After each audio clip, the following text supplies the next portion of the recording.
The year is 2007, and Warren Buffett is answering questions from investors at the Berkshire Hathaway shareholder annual meeting when an attendee stands up and asks Buffett to give his opinion regarding hedge funds. You know, hedge funds, like investment firms for rich people with these brilliant PhDs working crazy long hours. Buffett rails against the fees charged by hedge funds, and he makes a historic offer. Buffett tells the crowd that he's willing to bet that he can beat any hedge fund manager in the world over the next 10 years. You've got to understand that this is Warren Buffett. He's the seventh richest person in the world.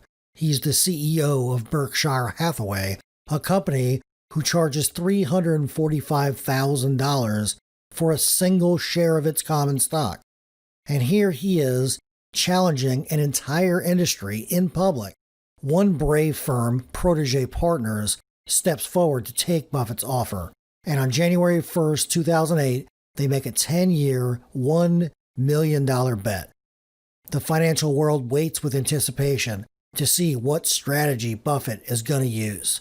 The hedge fund guys bet on hedge funds, these groups of super smart, elite investing wizards. Buffett, for his side of the bet, he does not pick a few stocks. He doesn't even pick his own company. He picks one of the most brainless, boring investments there is.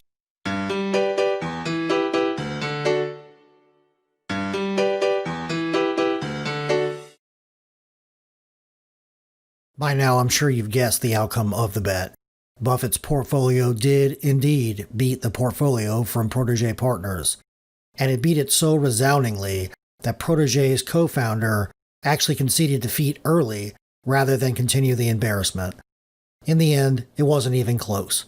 Cumulatively, Buffett's portfolio returned 7.1% average annually, or $854,000, whereas the Protege portfolio returned just 2.2% annually, for a return of $220,000. In Berkshire Hathaway's 2016 letter to shareholders, Buffett shares some of his thoughts regarding this challenge.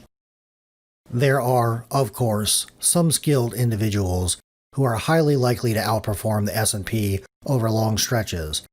In my lifetime, though, I've identified early on only 10 or so professionals that I expected would accomplish this feat.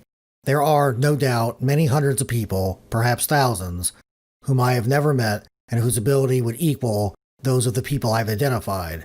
The job, after all, is not impossible.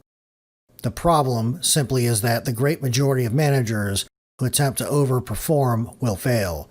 The probability is also very high that the person soliciting your funds will not be the exception who does well. In the letter, Buffett's explaining to his shareholders that he understands the probabilities around beating the market, and the odds are such that he's comfortable making a bet of this magnitude in public. The story around this bet is really fascinating, but I don't want to focus this video on retelling that story. If you're interested in hearing the story all the way through, then I've linked the episode of National Public Radio's Planet Money in both this video's description and on our website. Sadly, the exact portfolios that were used in this bet have never been fully disclosed to the public, but we do know that Buffett's portfolio was made up of Vanguard index mutual funds.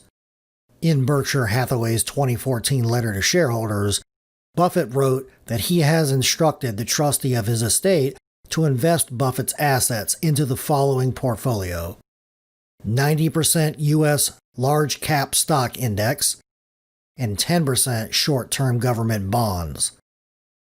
This is also known as a 90-10 portfolio. Looking at the correlation matrix, we can see that short-term government bonds are negatively correlated with the U.S. large cap stock index. Remember that a zero reading means that the assets are completely neutral to one another, whereas numbers above zero denote positive correlation and numbers below zero denote a negative correlation. Our goal is to always group assets that are not correlated. The returns look great, about 18% 1 year with about 11% annualized since 1977. Note how the risk is dramatically reduced over time. A 22% standard deviation is really only appropriate for retirement savers who have a long time horizon. We can see that $1,000 in 1977 grew to $94,531. The worst drawdown since 1976 was the Great Financial Crisis of 2008.